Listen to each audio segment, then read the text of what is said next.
Effective today, all pogos are banned. Oh. Today daw, August are banned. Ban ng pogo. Ban ng mga pogo. Pagbalan niya. Ban ng mga pogos.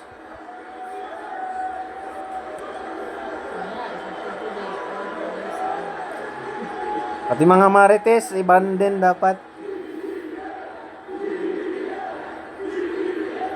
Grabe sigaw sila oh. Tayo sila oh.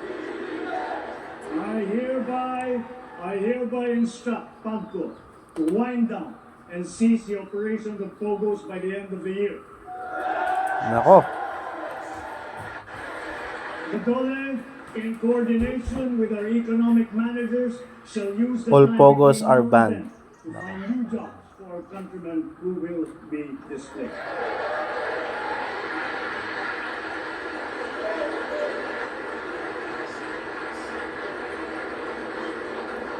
This will solve many of the problems that we are encountering. It will solve many of the problems that we have been encountering, but it will not solve all of them. To solve all the problems that we have been suffering under, all officials, law enforcers, workers in government, and most of all, the citizenry, must always be vigilant, principled, and think of the health of the nation. So, ladies and gentlemen, let me end by recalling the words of a great man.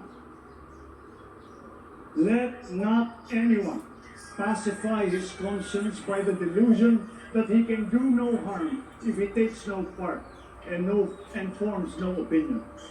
Bad men need nothing more to compass their ends than that good men should look on and do nothing. He is not a good man. Ano daw? He is not a good man who, without a protest, Okay. allows wrong to be committed in his name.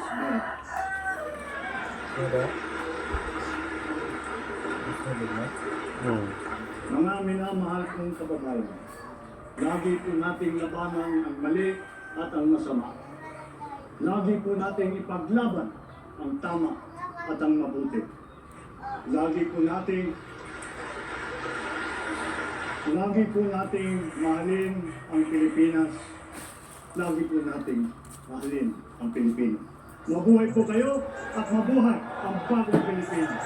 Maraming salamat po. Tapos na ang SONA 2024.